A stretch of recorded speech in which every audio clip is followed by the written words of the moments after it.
नक्की 10 मिनिटं थांबून देतो स्टार्ट झालं की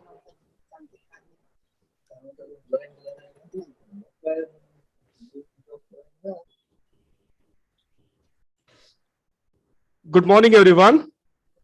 I welcome each and every participant of this meeting, invited guests and teachers of 3 colleges, Dr. Madhukarrao, Wasnik, PWS Arts and Commerce College, Dayanad, Arya, Kanya, Mahavidyalaya, Nagpur, and Indira Gandhi, Arts and Commerce College, Kadveshwar. As we are in the 6th day lecture of our lecture series, we have initiated on 5th of August. Respected Principal Dr. Yaswan Patil sir from Dr. Madhukarrao Wasnik, PWS Arts and Commerce College, and Principal of Dayanad Arya Kanya Mahavidyalaya, and Principal of Indira Gandhi Arts and Commerce College, Kadveshwar. Today, on 6th day, we have very important topic, and that is technical part of the syllabus, that is grammar part of the syllabus.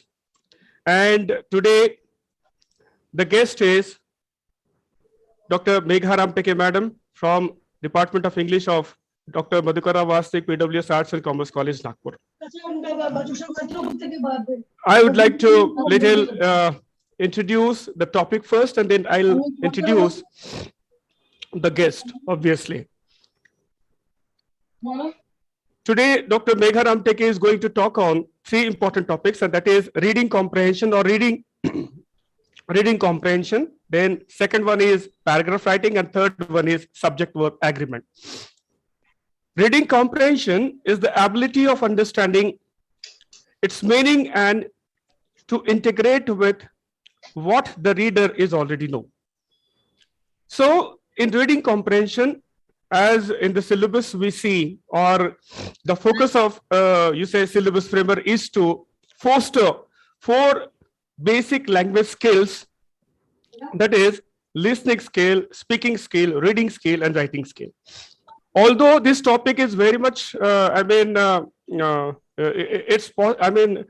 topic is to be taken in the classroom situation. Unfortunately, we are on Zoom and digital media. I think it will be a little difficult to Megha to go along with this topic online, because this is what hands-on practice needs to be we do.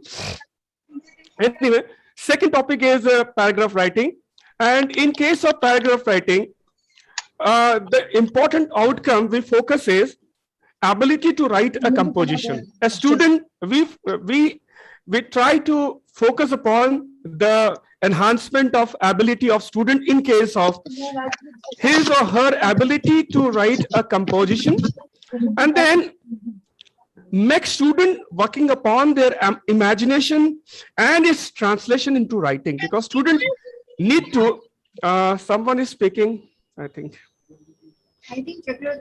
Okay, so a teacher is supposed to work upon the imagination of imagination part of the student, and to help them to translate those ideas into composition. And then effective essay writing, enhancing the vocabulary, that is also important outcome of this activity. And then learning living structures of English grammar.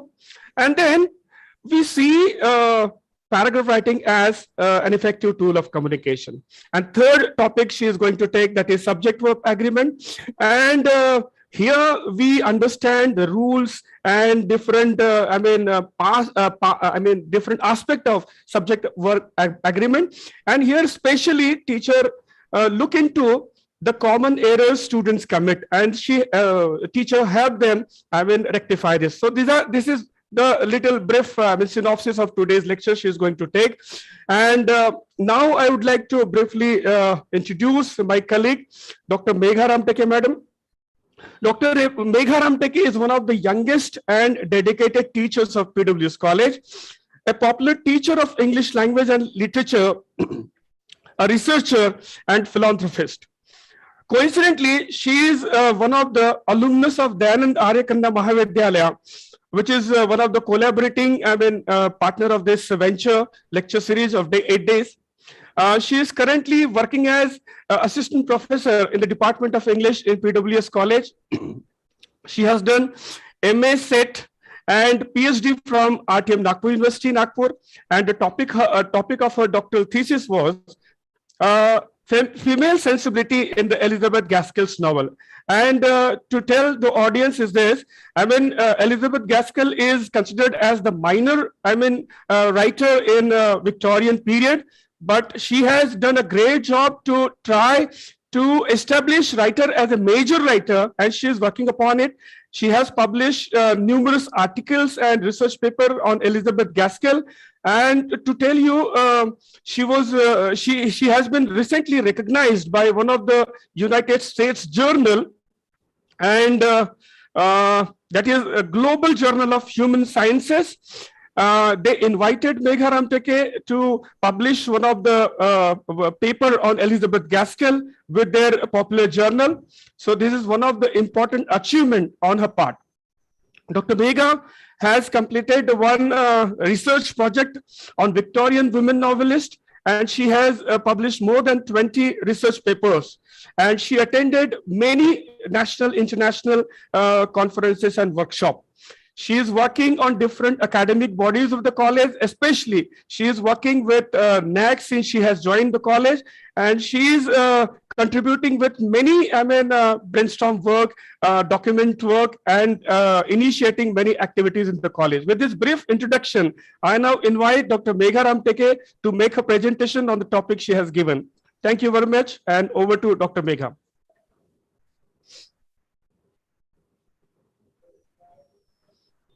Thank you, sir. Thank you so much for this rather a very generous introduction. Let me share my screen first.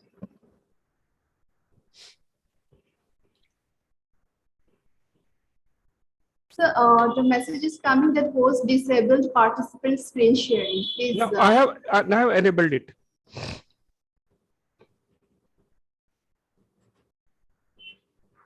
Yeah.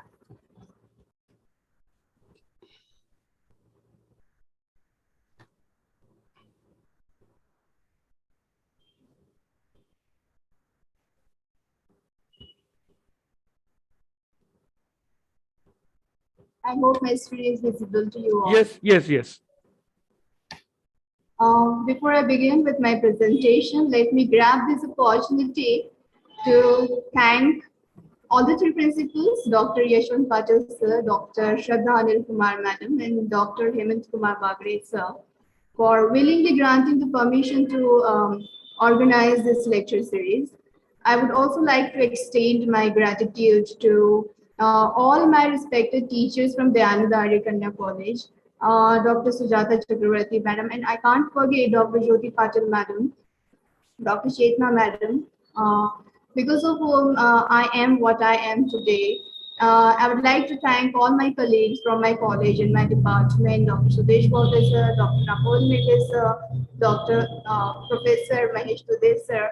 Thank you so very much for all your support and cooperation. So with this words, let me start with my presentation. The topics that I'm going to deal with today are comprehension, paragraph writing, subject-verb agreement. As we all know that the examinations are around the corner, we are pressed for time, and therefore we had to club these three topics together in this one single session. I don't know whether I'll be able to do justice to all these topics, but I will try my best. So let's get going. The very first topic is comprehension. As Sudesh Bodhi sir has already given you an idea about what comprehension is. Comprehension comes from comprehend. Comprehend, if you look up the word in the dictionary, it means to grasp mentally, or simply understanding what you understand, what you read, okay, while reading a text or paragraph. Let's see the definition. It consists of a paragraph, a passage upon which questions are set to test the student's ability to understand the content of the given text and to infer information and meaning from it. Yes. In this, the students are given an unseen passage. They have to read the passage, they have to understand it, and they are supposed to answer some questions which are based on this passage or the written text given to them. This question is asked to test the student's ability to understand. Understanding the text is very important. Comprehension skills are very important. They provide the basic foundation of the whole education system. We teach the students to read, how to read, but we also need to teach the students how to understand what we read. Comprehension skills are very important. Reading is just not the sounds of the words that we read, but to understand an opinion, some information, some theories as well, or some argument or judgment. Our ancestors have recorded or preserved some important knowledge through the action of writing. And we can take any information, some opinions, an argument, just through reading something and understanding it. One of the writers has said that it is only because of reading, understanding by reading, we don't have to discover gravity again, isn't it? And comprehension skills are important in every stage of your life, not only academically and professionally, but in your personal life as well. Just suppose that you are working in a department and your boss gives you a document, a complicated document to understand. You can read the document word by word, but you don't understand that document. Then what's the point of being able to read that document? So understanding what you are reading is very, very important. There are some skills, some methods that we need to understand and learn to develop these comprehension skills. Etymologically, this word comprehension is derived from Latin word comprehensio, that means seizing or capturing. There are three levels of comprehensions. Three levels of comprehensions are literal comprehension, interpretative comprehension, and applied comprehension. Let's see each one in detail. The first level of comprehension is literal comprehension. Literal comprehension is the first and most basic level of comprehension in reading. It is the foundation, it provides a foundation on the basis of which we can have advanced understanding of the text or the paragraph given. It is the understanding of the facts and the details directly stated in the text. It is the easiest level of understanding in which we just have to understand the details, the information, the facts. It may be about the incident, it may be about the characters, it may be about the details or facts that are given in the paragraph, and it's an easy level, the very first and most basic level of comprehension. Let's see an example. There is a picture in which a woman is riding a cycle. So if the sentence is given there, the lady is riding her bike or her cycle, the very basic question, which is based on the literal understanding of the paragraph, is what is the lady doing? And the answer is the lady is riding a bike. It is that simple. So this is the literal, the first level of understanding the paragraph, in which we just have to understand the facts and details or the information stated, directly stated in the text or the paragraph. The second level is interpretive or inferential level. Interpretative means to explain something, to understand something, and inferential means to infer. To infer means to draw a conclusion from what you are reading by using your reasoning skills. Logically, you have to apply your logic, you have to understand the meaning, you have to make out the meaning of the text or the paragraph you are reading.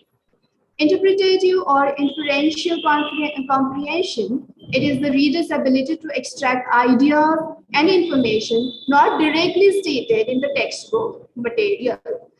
You have to use your background knowledge to assist in such kind of understanding. In this kind of reading, You have to read between the lines, okay? And the meaning is not stated over there implicitly. It is there explicitly, means not clearly stated in the paragraph. And you have to, yes, you have to infer, you have to use your reasoning skills or logic to understand or make out that meaning or draw a kind of conclusion from that paragraph. In literal level of understanding, we read the lines, but in this inferential level of comprehension, we have to read between the lines. For example, given below, we'll say, the first sentence is, Raffles' mom told him to tie his shoelaces. The next sentence is, he fell on his chin and cracked his front tooth. Now, these two sentences are given, and on the basis of this information, on the basis of these two sentences, we can draw a conclusion, we can infer a conclusion that Raffles did not listen to his mom, did not tie his laces, and this is the reason he fell on his chin. Okay, now here what we are doing, we are reading between the lines. Okay, the conclusion, the meaning is not stated clearly over here. It is explicit, but we have to draw the conclusion with our reasoning skills. Why Raffles has fallen? Because perhaps he has not listened to his mom. Okay, so this is the conclusion based on the information and your reasoning. So this is the second level, that is interpretative or inferential level of comprehension. The third level is applied. It is also called evaluative level of comprehension. Applied means you put it to your practical use. And evaluative means you to form an opinion, to form an idea. Okay, applied comprehension is the highest level of comprehension. Here the students try to understand what the author is trying to say. It requires analytical thought to understand the importance of the text and purpose behind it. You have to understand what is the ultimate message of the text. What is the purpose of the text, what the author is trying to tell you. And here you have to relate it to the outside world. Okay, and here you have to be very, you have to use your critical thinking, you have to use your analytical thinking to come to such kind of conclusion or form an opinion or judgment. So this is the highest level of comprehension and the most difficult level of comprehension. And here we have to read beyond the lines. In literal level, we read the lines. On interpretative or inferential level, we read between the lines, but in this stage, applied or evaluative level, we have to read beyond the lines. Okay, for example, take an example here. Look at the sentence given below. The polar ice caps are melting at an alarming rate. Okay, now here, if I try to comprehend or try to understand this sentence, I will try to understand it in three levels. Let's see on the very first level, that is literal level of understanding. On literal level of understanding, it just means that the larger sheets of ice that are known as polar ice caps are melting quickly. Okay, that is just the fact or the information given in the paragraph on the literal level. On the inferential level, if you try to understand this sentence, I can draw a conclusion with my logic or reasoning skills that the ice caps are melting because of global warming. Here I'm using my background knowledge about global warming to draw this conclusion. Why these ice caps are melting? Because of global warming. Okay, now let's see, try to comprehend it, understand it on the third level, that is applied or evaluative level. On this level, we have to understand it even more deeply. Here, perhaps the author is trying to alert his readers on the problem of climate change. Perhaps he is trying to inform the readers about the severity of this climate change. Maybe the message is about the climate. Okay. It is about the ecosystem. So here we have to relate it to the outside world, and we have to use your critical thinking, your analytical thinking to form this kind of opinion or conclusion. So these are three levels of understanding, three levels of comprehension.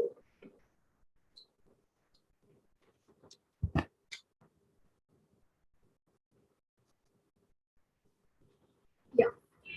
Now let's see what is the importance of comprehension, why it is important to learn these comprehension skills. The very first importance is it increases the effectiveness of reading. Okay, because of comprehension skill, you can read more effectively. You can analyze the text better, and you can decode the text or passage in front of you.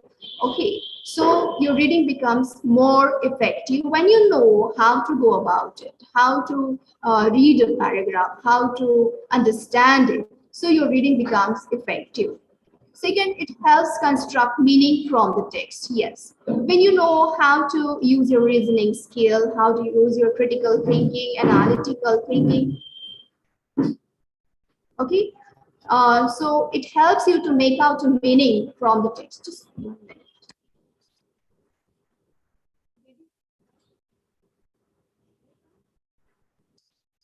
Okay, so it helps you to construct the meaning, to make out the meaning.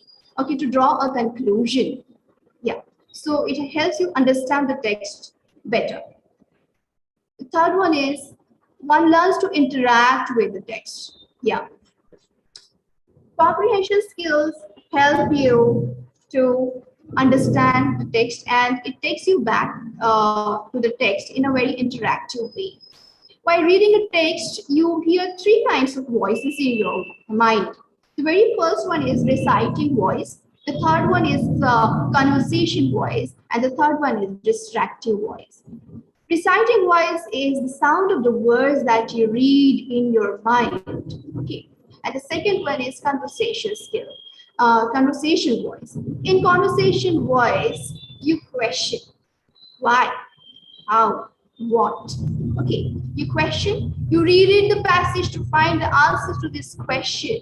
You try to form an opinion of purpose of the what you try to find what is the purpose of the author behind writing this text. In this way, you do a kind of interaction with the text. In this stage, your mind is active, your thinking mind is active. Remember, the comprehension takes place only when your reading voice and your thinking voice are in action.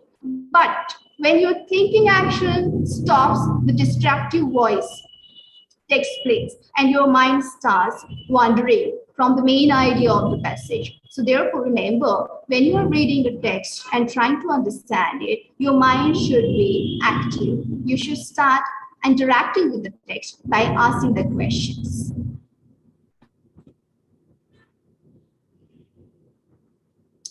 Comprehension skills help you to develop your critical thinking. Critical thinking is very important. When you're reading a text, it's just not simply accepting as it is or just reading it.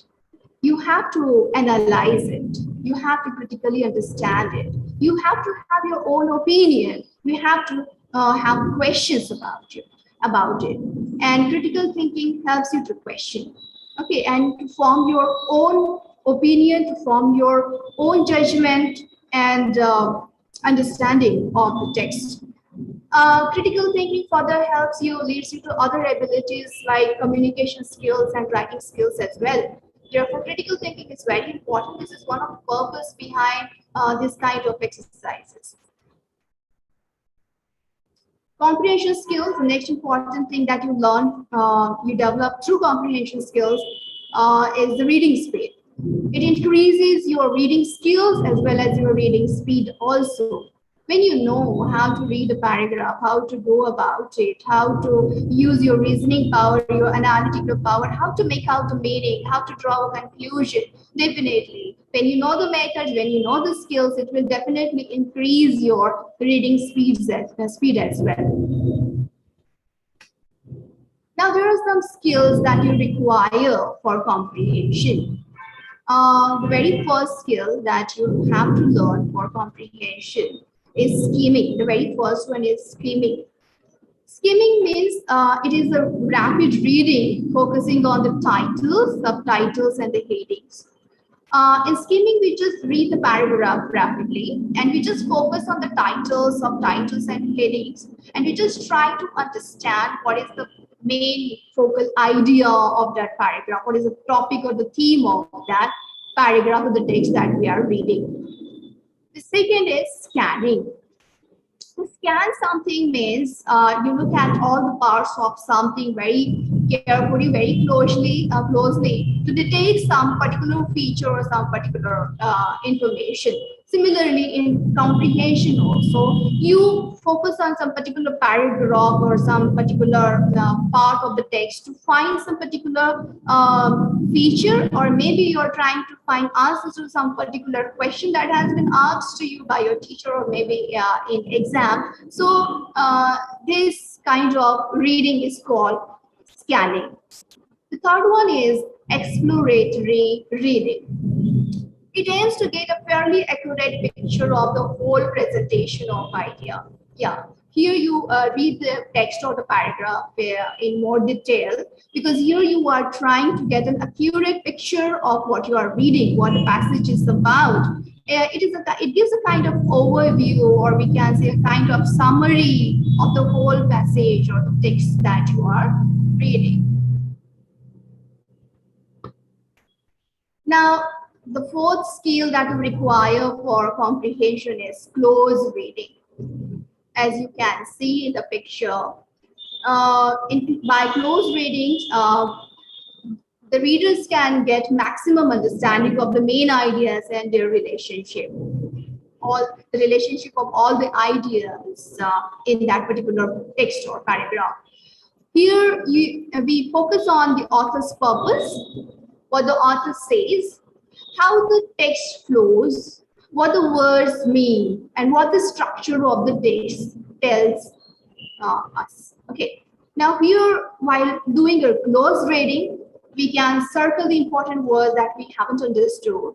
We can mark out the important points that we have noticed, some important features that we have noticed. We can get back, we can reread the passage to understand some question, to find the answer to some question that we haven't understood. So this kind of reading is called close reading. The next kind of reading which is required for comprehension is critical reading. In critical reading, we analyze, we question, and we evaluate the text. Okay, we ask questions like, what does the text mean? What information can I get from this text? What is the author's claim? And what are the evidences? What evidence does the author provide? What are the underlying assumptions or the biases? What patterns are present in the text? How does the text work? Can I support my reading and analyze with evidence from the text? Yes.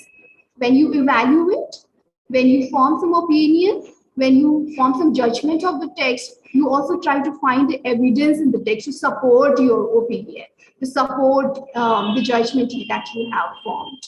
Okay, so this kind of analysis, evaluation, asking questions comes under critical reading. The next kind of reading is analytical reading. Analytical reading is very close to critical thinking again. Again, here there is a careful attention to each word and its importance in relation to other words. We again try to analyze it and form our opinion in analytical reading. While doing comprehension, there are some points that we should keep in mind. The very first point is mark important point. When you are reading a text, when you are reading a passage, first you have to figure out the topic sentence or the subject of the topic or the theme of the passage, what the passage is about. And then you have to mark the important points, or we can say the supporting sentences that are elaborating upon the topic or the theme. the points which are describing or explaining the idea of the passage. So you can mark out those important points that will help you understand the text better. Decide basic thing. Yes, you have to decide. You have to understand what could be the theme of the passage, what could be the focal idea or the topic of this passage. You have to decide that. The third point, keep your brain actively involved. Yes, when you are reading a passage, when you are doing comprehension, please keep your mind active. You have to use your thinking mind. Your thinking voice should be in action. You have to question, you have to analyze, you have to use your reasoning skills to draw the conclusion, and you have to make out the meaning. It is very important. Only then the comprehension can occur. So being your brain being actively involved in your in the process of comprehension is very, very important. Yes, and for comprehension skill, these two habits are very important.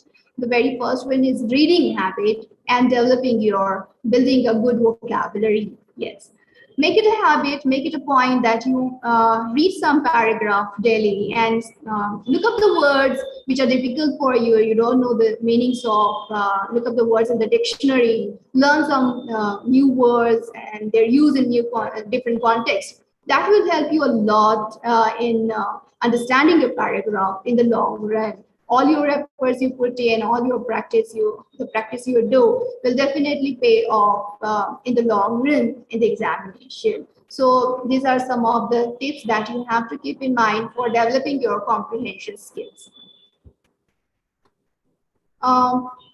Make meaning out of data. Yes, when we are reading the passage, when you are reading the text given before you, many times it happens that students come across some word that they don't know the meaning of, and they say that I don't know the meaning of this word. How can I understand this? So at that time, you don't have to get disturbed. You read the first sentence, you read the last sentence, and you try to infer the meaning. You try to draw a conclusion. You try to make out the meaning. You can guess the meaning and try to understand the passage better. The last point in comprehension is approach paragraph with confidence. Yes, have confidence, believe in yourself, be positive, have a positive approach while doing comprehension, that you can do it. Okay, don't be afraid that you won't be able to understand or how you will be able to answer the question. Don't get such kind of approach or attitude in your mind. Be positive and be confident. Approach the paragraph with confidence. You will definitely able to do it very well. But for that, you have to put in efforts. You have to do practice. You have to keep reading. You have to build up your vocabulary. Only then you will be able to do it better. So here I think we have come to the end of the very first topic. That is, no, one more slide is there. Yeah, the questioning techniques to develop comprehension. There are some types of questions, which are asked in comprehension, which are based on the paragraph of the text given to you, and these questions are categorized as literal questions, inferential or interpretative questions, application questions, and analysis and evaluative questions. Yes, literal question, as you know what the literal level of understanding it, what could be the question, what kind of question it would be. Asking the reader to locate and recognize keywords and recall the order of events and cause and effect within a story. Yes. For example, in the very beginning, we have seen in the literal level, the lady is riding the bike. So what the lady is doing, the lady is riding the bike. A very simple question, simple answer based on the details, information, or the facts given in the paragraph.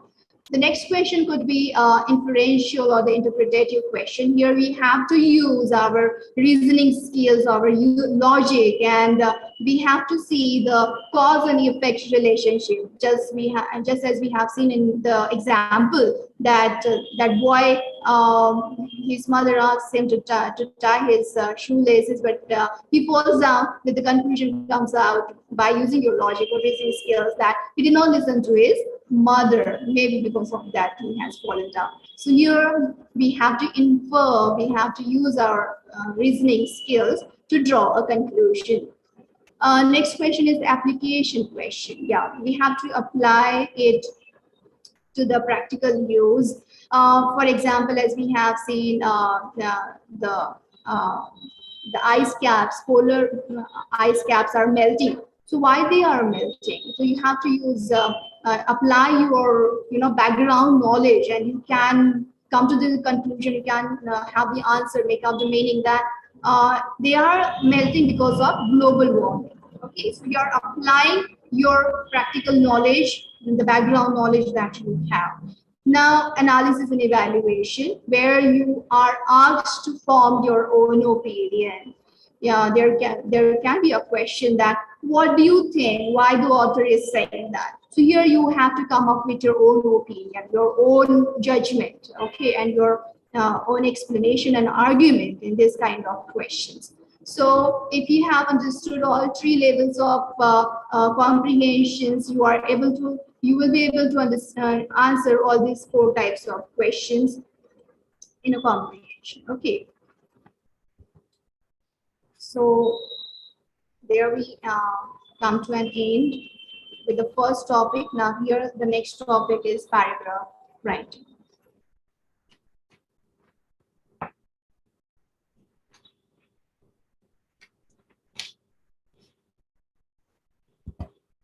Yeah.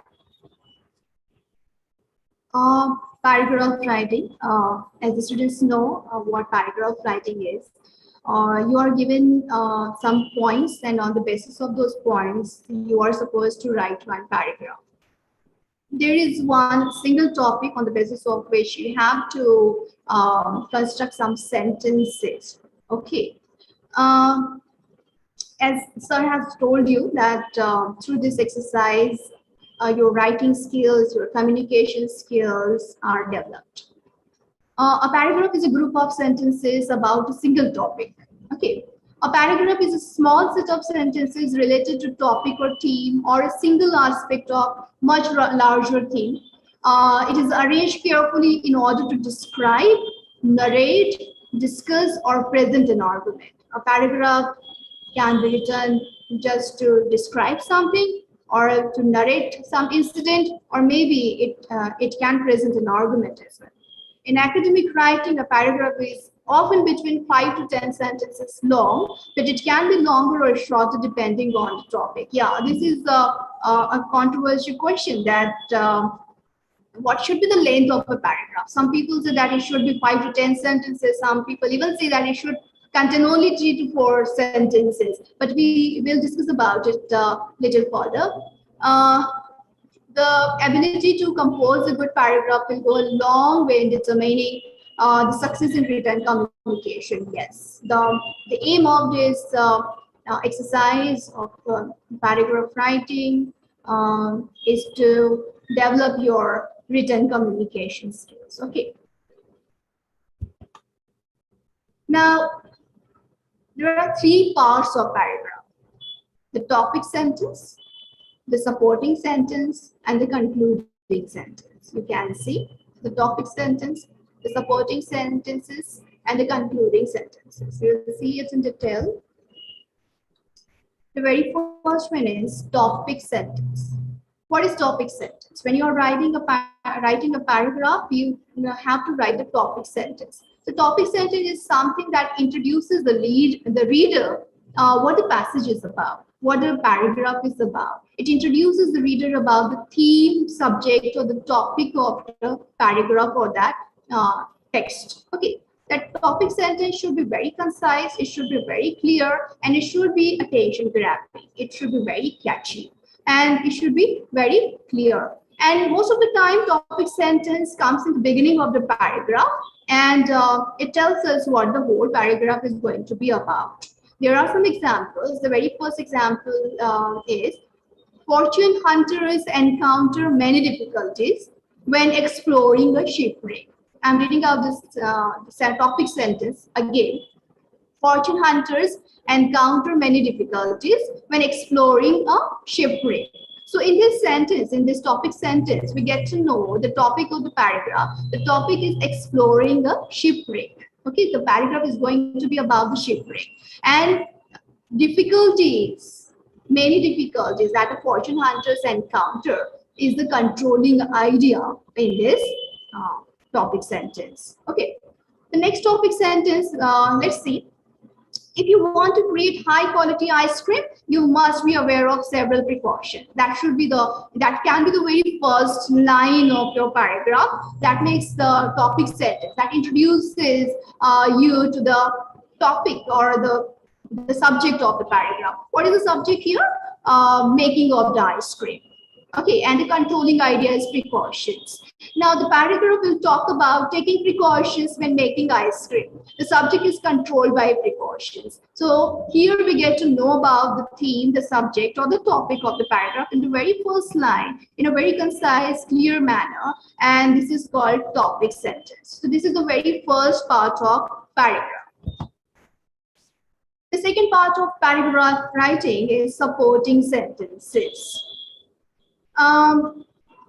Now let's see an example. The shuttle Columbia marked the beginning of a new era in space.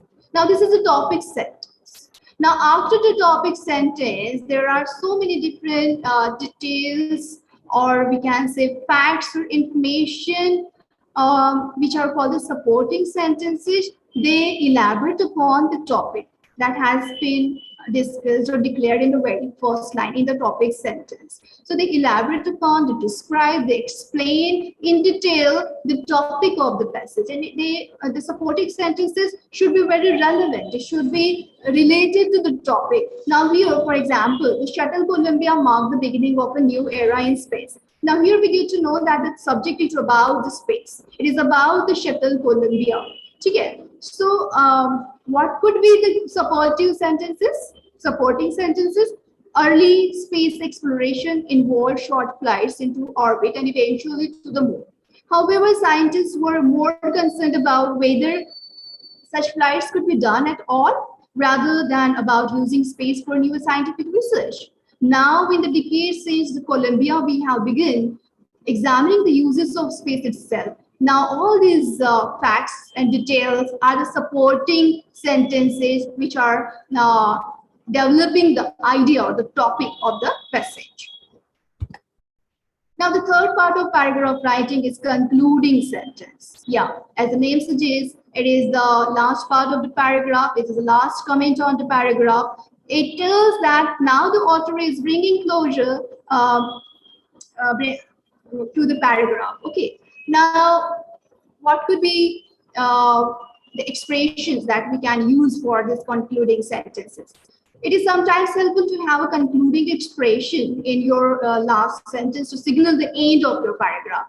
Some common expressions used in concluding sentences are listed below. As we can see, in summary, as a result, these examples show that, finally, consequently.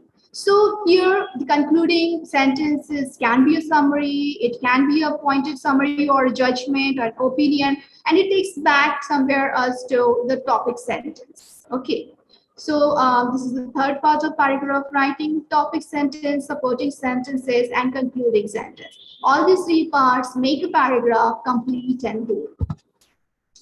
Now, there are some essential skills, points that you have to keep in mind while writing a good paragraph. The very first one is unity of theme. Yeah. Now, what is unity? Unity is a state of being united or joined. Now here we are talking about the topic sentence, the supporting sentences, and the concluding part. All should be connected, all should be joined, united, should be related to each other, should be relevant to each other. It is possible only when there is only one single idea in that paragraph. If the author is having a new idea, he should move to another paragraph. Okay, so we need to maintain a unity of theme or the idea in a paragraph. Next is coherence. Coherence means putting all the ideas, all the points in a logical manner. All the points, all the ideas should come one after the other in a very logical manner that makes it coherent. And for this, we should use the words, or we can use the transition words also to make it coherent. And it becomes coherent. Again, we have to keep in mind, it is very close to the first point, unity of theme, that all the there should be an unity. There should be a unity of all the ideas and the points or the details we are giving in the paragraph. The third point is good language. Yes, while writing a paragraph, you have to be careful about the language you are using. It should be simple, but it should be grammatically correct. And you should also pay attention to the punctuation, because punctuation can change the meaning of the whole sentence. Okay, so you have to use a very clear, lucid, simple, grammatically correct language. The fourth point is style. While writing a paragraph, we have to have a proper style. Style implies the way we express our views, our ideas in writing. Okay, and it depends upon the words, the phrases, sentences we use in our paragraph. They should be proper, they should be interesting, and it should be in a manner that can take the reader along the line very smoothly from one idea to another idea very smoothly, and it should be very clear. Otherwise, if it is confusing, it is not clear, it will become boring, and it will the reader might lose the interest. And therefore, the style is very, very important, in which you have to be careful about the words, the sentences, the phrases that you are using in your paragraph. Length of paragraph. Yeah, now we have come to this point. What should be the length of the paragraph? As I told you, some people say that there should be 8 to 10 lines. Some people say there might be only 3 to 4 lines. But I think the correct answer to this question is that the length of the paragraph should be enough to reach a proper end of the paragraph. Okay. It depends upon all the details, the ideas or the facts that we use in a paragraph to do justice to the idea, topic, or the theme of the paragraph. So it depends upon that. It can be sometimes longer, it can be sometimes shorter as well, but it should be complete and full. That should be the length of the paragraph. The sixth point in paragraph writing is about transition words. There are many transition words like thus, then, accordingly, consequently, therefore, henceforth, and so on. There are these transition words that we need to use to connect one idea with the other, to connect one sentence with the other, to make it move smoothly and make it more clear. Okay. So these are the points that we have to keep in mind while writing a paragraph. These are the points again. Now we come to the next slide, that is types of paragraph. What are the types of paragraph? There are 4 types: descriptive paragraph, narrative paragraph, expository paragraph, and persuasive paragraph. The very first one is descriptive paragraph. As the name suggests, descriptive paragraph describes. It might describe a person, an event, a place, or a thing. It convey all the senses and let the readers to hear, taste, touch, or smell. It provides detailed information about the subject. And it is in such a detailed manner that the readers create a kind of mental picture in their mind. Let's see one example of descriptive paragraph. This paragraph is about this snowman, and it is the description of this snowman. Snowmans are white and they have a carrot nose, two eyes made out of coal. They can be any shape or size. It is up to you. They can be big or small. They are really easy to make if you have snow in your yard or at school. They can be fat, they can be skinny. A lot of people just make them for fun. You can even add a hat and mittens, and if you want, you can add a scarf. Now, this is the whole paragraph is about the snowman. It's giving a detailed information about the snowman that creates a picture in our mind, a mental image. So this kind of paragraph is called descriptive paragraph. The next kind of paragraph is narrative paragraph. Narrative paragraph, narrative writing tells a story. Narrative means to narrate a story. It tells about, it can tell about an incident, when it happened, where it happened, who were the people, characters who were involved in it, and what happens in the end, what is revealed, what comes to be known. So all these things, when are narrated in a paragraph, it is called a narrative paragraph. The next one is expository paragraph. What is an expository paragraph? Expository paragraphs are used to inform readers about something and to provide information. It provides us information about something. Expository paragraphs can list facts, give directions, they can give instructions, or they can explain ideas. They can also show and explain comparisons also. So expository paragraphs, basically, they are written to give some information, to provide some information about something. It can be a list of facts, direction, or instruction. For example, advances in science and technology have made the use of green energy possible. In places where climate conditions permit, people are able to use solar energy or wind energy for power. Solar energy is the use of sunlight for energy and power. Humans are able to harness the energy of sun by installing solar panels on their homes or business. So the whole paragraph is about green energy. It is about the solar energy and how we can use it. So this is the information about something, about the green energy, and therefore this kind of paragraph can be called an expository paragraph. The next one is persuasive paragraph. What do you mean by persuade?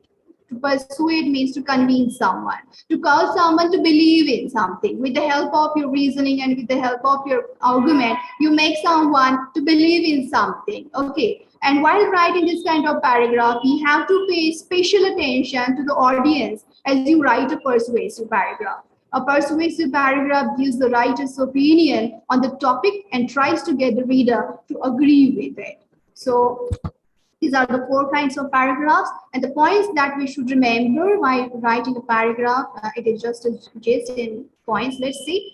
Frame your thoughts around one central theme. Yeah, you should have one central theme, idea, or topic or subject in your mind, and frame all your thoughts, okay, around this one idea. Arrange your points in a logical order. After that, all the points, you put them in logical order. Then write a topic sentence. When you start writing a paragraph, the very first thing you have to do is you have to write a topic sentence that introduces the topic or the subject of the paragraph. After that, you have to write the supporting facts, details, and evidences to support the topic, to explain the topic, to develop the idea that we have already introduced into topic sentence.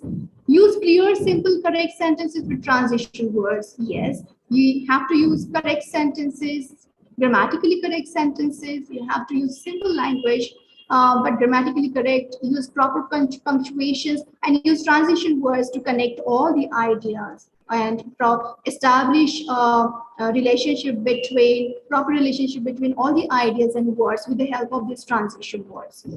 And finally, tie it all together with a conclusion sentence. Yeah, the last part of the paragraph writing.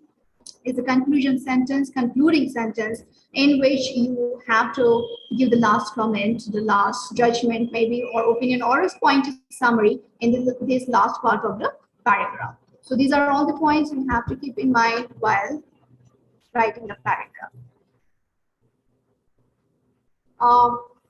The next topic is subject-verb agreement. As we can see that there should be an agreement between the subject and the verb in a sentence. So let's see. What is subject? Subject and verb are basic parts of sentences, of a sentence. A sentence begins with a subject that can be a noun. It can be a name of a person, a place, or a thing. It can be a pronoun like I, you, he, she, it, we, or they. And subject is what or whom the sentence is about. Okay, so we all know it, what the subject is. It comes in the beginning of the sentence. It can be a name of a person, place, or thing, or it can be a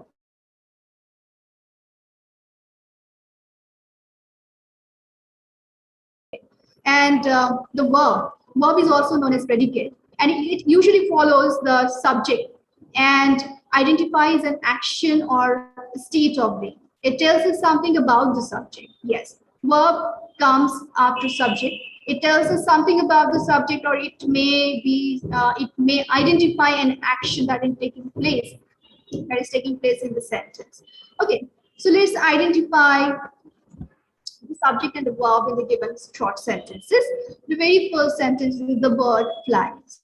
Okay, now it's very simple. In this sentence, the very first two words, the bird is the noun, subject, and flies is the verb. It is identifying the action of the bird. What the bird is doing, the bird is flying. The boys dance. Again, here the verb dance is identifying the action of the boys. What the boys are doing, the boys are dancing. The boys dance. My father is an advocate. Now here the verb is. Now this kind of verb is called a link verb. This kind of verb put a relationship between the subject and the rest of the sentence. Now here my father is an advocate. So what my father is, he is an advocate, and is a link verb. The children are tired. Okay, he is playing the guitar. So these are some of the sentences in which we can easily identify what the subject is and what the verb is. Now, to understand subject-verb agreement, the most important rule that is a cornerstone in this subject agreement concept is the number of the, or we can say being plural or singular. The simple rule is, if the subject is singular, the verb needs to be singular. If the subject is plural, the verb has to be plural. For example, given below, subject-verb agreement. Two dogs are sitting on the grass. The other sentence is, one dog is sitting on the grass. Two dogs, the subject is plural. Therefore, the verb is also plural, that is are. Two dogs are. Subject, now the next sentence, dog is sitting on the grass. Here there is only one dog, that means the subject is singular, so the verb also has to be singular, and it is dog is. Okay, the verb is. There are some common rules. I'll just read it out rapidly. I live, I have, I am, I watch. Okay, you live, you have, you are, you watch. So what we have to use with I, what we have to use with you, these are some of the rules that you should keep in mind. He, she, it is a third person singular subject. So he, she, it lives or has or is or watches. Okay. We live, we have, we are, we watch. Okay. They live, they have, they are, they watch. We, they are the plural subjects, and therefore we have to use a plural verb. Now let's come to the simple present tense. When it comes to the simple present tense, the rules change unexpectedly. I mean, we have to use just the opposite, okay, of what I have just told you. So when it comes to simple present tense, we have to do just the opposite. When the subject is singular, okay, third person singular, we have to add s to the first form of the verb. Just like here, student knows. Now there is a subject verb agreement. Student is the subject singular, but the verb is know, and we have to add s to this word. So the sentence will become student knows, and this is one of the rule of subject verb agreement, and we have to remember this. If you say students knows, this is wrong. There is disagreement between the subject and the verb. If there is if the subject is plural, then you have to remove s from the verb, and therefore the correct answer would be student knows. Okay. Now let's see some more examples.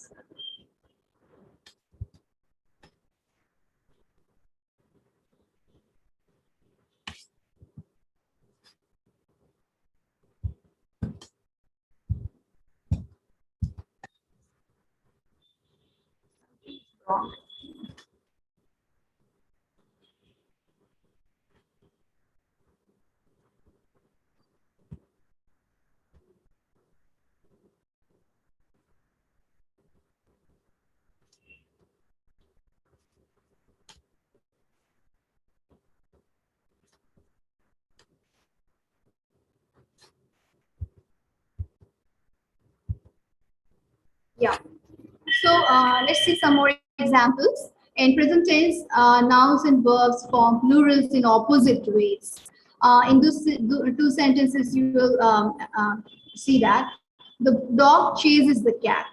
Okay, now here dog is singular, but the verb is that we have to add s to this word. So the sentence becomes the dog chases the cat. There is an agreement between the subject and the verb. But if dog becomes the subject becomes plural, and it becomes the dogs, then we have to remove s from the word chase, and the sentence would become the dogs chase the cat. This is the rule of subject verb agreement that you have to keep in mind. The next rule about subject word agreement is it is about compound subject. So let's see, when a subject is made up of two or more nouns connected by and, use a plural verb. Okay, let's see the example. He and his friends. He and his friends. It is a compound subject which there are two nouns, two singular nouns which are connected by and there thus it becomes a compound noun. So we have to use the plural verb are. Okay. Another example, a pencil and an eraser make writing easier. Yeah. A pencil is a singular verb, an eraser, a singular subject, an eraser is also a singular subject, but they are connected by and it becomes a compound subject. That means there are two subjects now, and therefore it becomes plural. Use a verb without the sentence. The correct sentence would be a pencil make writing easier. We don't have to use makes, but we have to use make. We have to remove s from the verb.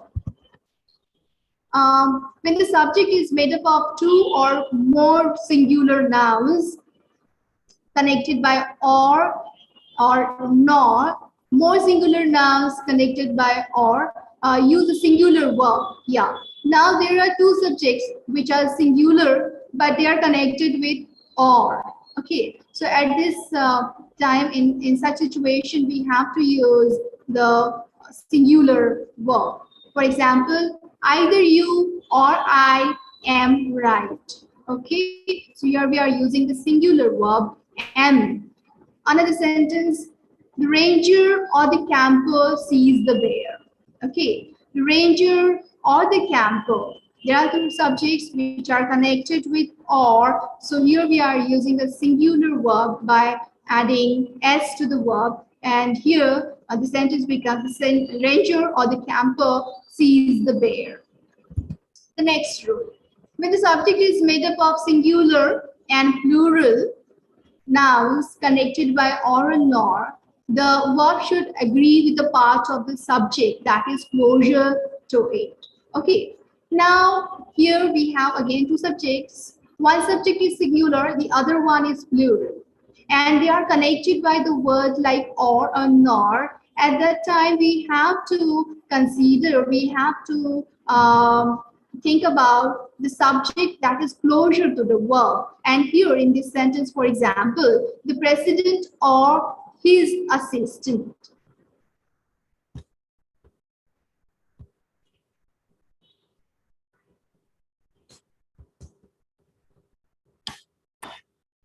So is my screen visible?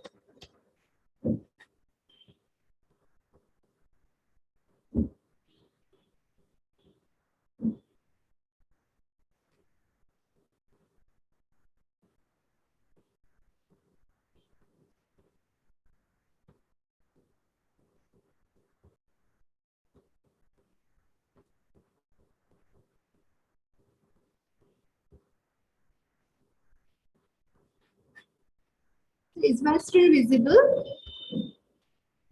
Yes. Hello? Yes, it's visible.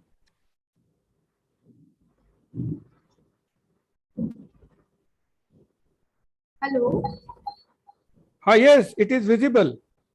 Ah, before this explained 2-3 slides, did you listen? Was I audible? Yes, yes. Hello? Okay, let's see.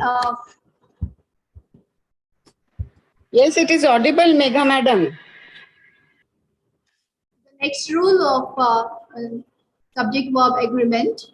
When a subject is made up of singular and plural nouns connected by or nor, this verb should agree with the part of the subject that is closer to it. Yes, for example, his assistant or the president runs the nation. Okay, now here we have two subjects, his assistants and the president. Now they are connected with the word or. So here we have to, the verb should agree with the subject which is closer to it. Here the president is closer to the verb run and therefore we are using the word runs, okay, according to the subject closer to it, which is singular, and therefore we have to add s to the first form of the word in this sentence. Another example, neither the actress nor the director is following the lines closely. Okay, now here there are two subjects, actors and director. Now actors is a plural noun and subject, and director is a singular subject, and both are connected by the word nor, but we have to consider the subject that is closer to the verb, and that is director. Now director is singular, therefore we have used the singular verb is. Okay, this is the fourth rule. Now the fifth rule of this subject-verb agreement, a phrase or clause between subject and verb does not change the number of the subjects. Yeah. For example, a can of lima beans sits on the shelf. Now here the subject is a can. Okay, can, a container that contains the lima seeds, and the verb is here sits. Okay. Now, between the subject and verb, there is some phrase or some words or a clause of lima beans. So, because of this phrase or the clause that is coming between the subject and the verb does not change. Okay. So here we have to consider the can, which is singular, and therefore the verb has to be singular. So the sentence will be, a can of lima beans sits on the shelf. Okay. Another example, the women who went to the meeting were bored Now here the subject is women, which is plural, and the verb is were, which is also plural. So there should be an agreement between women, the subject women, and the verb were. The clause of the phrase that is coming between them will not change their the number of the subject. Okay.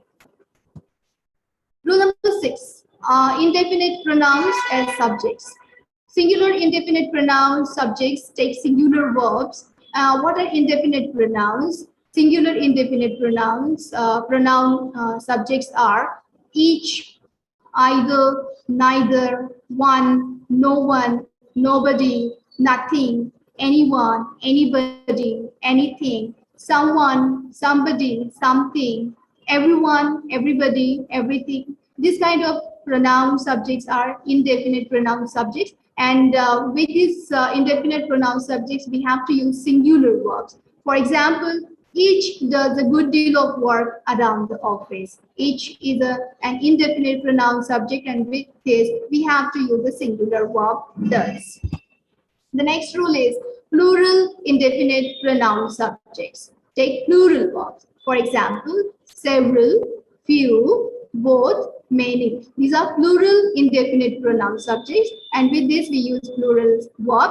For example, both do a good deal of work around the office. So with both, the subject is plural, and therefore the verb should also be plural, that is do. Next rule. Some indefinite pronouns may be either singular or plural. Okay. With uncountable, use singular. With countable, use plural. Either singular or plural.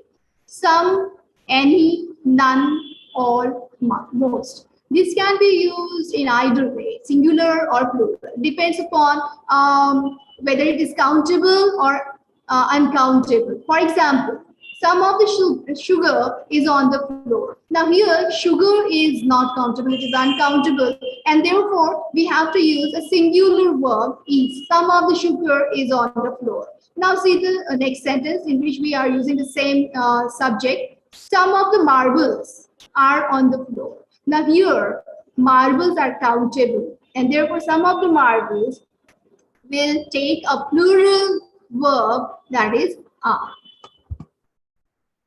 Rule number 9, collective nouns may be singular or plural depending on meaning. Okay, what are the collective nouns? Group, jury, crowd, team. These are the collective nouns, some of the examples of collective nouns.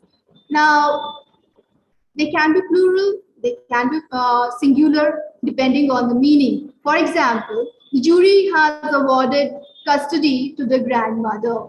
Now here, jury is a collective noun, but it is having a singular meaning, and therefore the verb is also singular.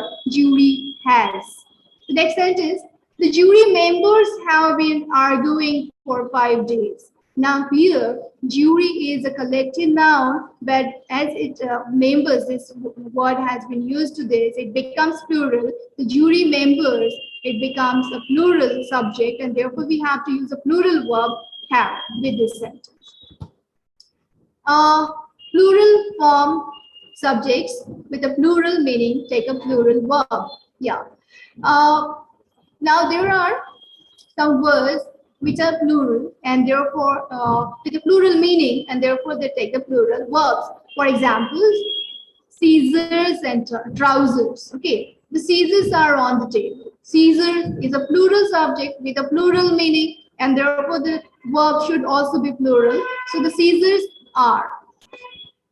Next rule, plural form subjects. Plural form subjects with a singular meaning take a singular verb. There are some subjects which are plural, but their meaning is singular, and therefore their verb also should also be singular. For example, news, measles, mumps, physics. Now, mumps is a disease. This is the name. It sounds plural, but the meaning is singular because this is one disease, and therefore the verb should also be singular. Mumps is a contagious disease. Okay, we are just coming to an end. I can understand. Please bear with me just for a few more minutes. With one of those, and there is a dash, who. With this phrase, we have to use a plural verb. For example, Anna is one of those people who like to read comic books. Okay, now one of those and who, if these words are there, we have to use plural verb. That means if you're using the first form of verb, we don't have to add s to it. Okay, now another, the only one of those people who likes to read comic books. When the only one is added to this phrase, only one of those people, then it will take a singular verb, and we have to add s to the first form of this verb. With the number of, use a singular verb. For example, the number of volunteers grows each year. Okay, if the number, this phrase is given the number of volunteers. Okay, so we have to use singular verb. But in the next sentence, see, a number of people grow tomatoes each summer. Here the number of people means the people, that is the plural subject, and therefore we have to use a plural verb, grow. Okay. With every and many we have to use a singular verb. Every man, for example, every man, woman, and child participates in the lightboard drill. So here, when we are using every, then we have to use a singular verb. Many a child dreams about becoming famous one day. So when we are using this phrase, at that time also we are supposed to use singular verb. Now these are some questions.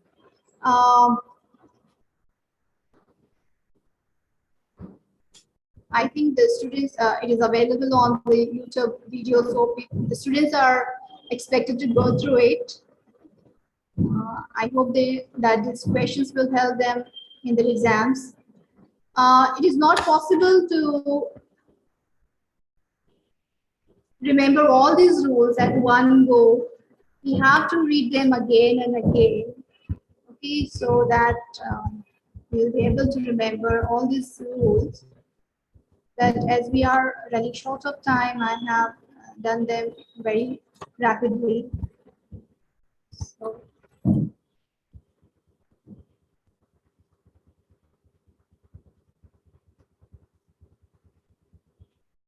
these are some of the questions. These are the references that I have used. Here we end. Thank you.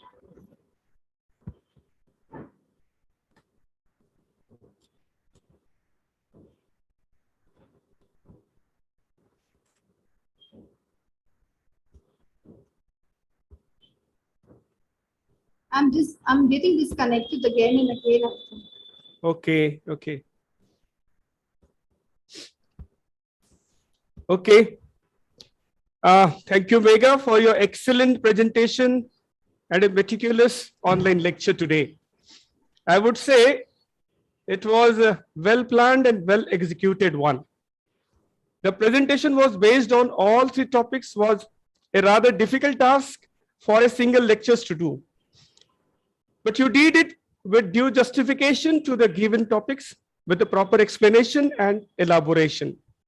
You have discussed the different nuances involved in the topics, discussed the method and procedures to develop the required skill to be earned by the student. I thank you once again on behalf of all the three collaborating colleges.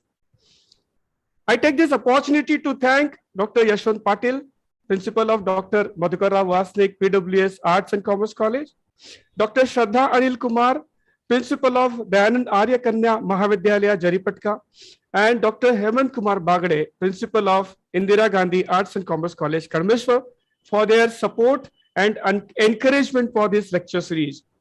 My sincere thanks are due to all my colleagues and wonderful teachers from all the three colleges. Dr. Sujata Chakravarti, Head of English at Dayanad College, and Senior Faculty Dr. Chetna Patak from the same college, Dr. Manjusha Dhoble, Head of the English at Indira Gandhi Arts and Commerce College, Kalmeshwar, and my colleagues and friends, Mr. Amol and Mr. Mahesh from PWS College. My thanks are due to all the senior faculty from different departments, those who joined us today, and of course every day via Zoom and YouTube. I am indeed thankful to all the students for this course is meant. Before I close today's session, I would like to make a small announcement for tomorrow's session.